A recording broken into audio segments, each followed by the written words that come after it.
দর্শক বন্ধুরা, উঠে আসছে প্রাথমিক থেকে একটি ব্রেকিং নিউজ আপডেট।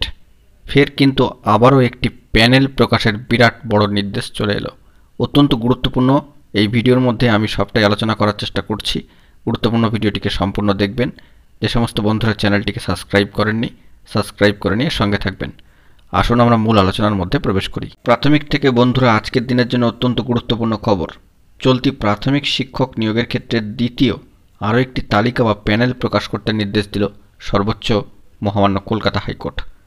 12 জন চাকরি প্রার্থী যে মামলা করেছিলেন তার শুনানির পরে গত শুক্রবার সম্মানীয় বিচারপতি রাজশেখর মান্থা মহাশয় এই নির্দেশ দিয়েছেন।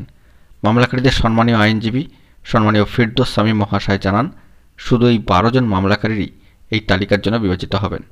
কোর্টের নির্দেশ যত শীঘ্র সম্ভব প্রাথমিক শিক্ষা পর্ষদকে এই তালিকা প্রকাশ করতে হবে। তবে সম্মানীয় আইনজীবী মহলের একাংশের অনুমান, এই নির্দেশের বিরুদ্ধে ডিভিশন বেঞ্চের দ্বারস্থ হতে পারে পর্ষদ। সামাজিক গণমাধ্যম সূত্রে খবরটি বেরিয়ে আসছে। সম্মানীয় আইনজীবী ফিরদৌস সামি মহাশয় জানাচ্ছেন, তাঁর মক্কেলদের 4 জনের বিএড এবং ডিএলএড ডিগ্রি আছে। বাকি 8 জনের জাতীয় মুক্ত বিদ্যালয় বা এনআইওএস থেকে ডিএলএডের সমতুল এবং ডিএলএড 2টি ডিগ্রি রয়েছে। নিয়োগের বিজ্ঞপ্তির সময় বিএড এবং এনআইওএসের ডিগ্রিকেও মান্যতা দেওয়া হয়েছিল।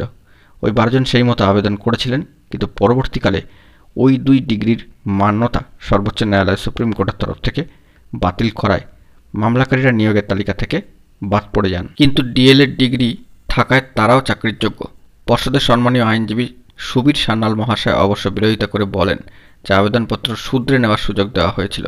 প্রয়োজনে মামলাকারীরা সর্বোচ্চ ন্যায়ালয় সুপ্রিম কোর্টে যেতে পারতেন।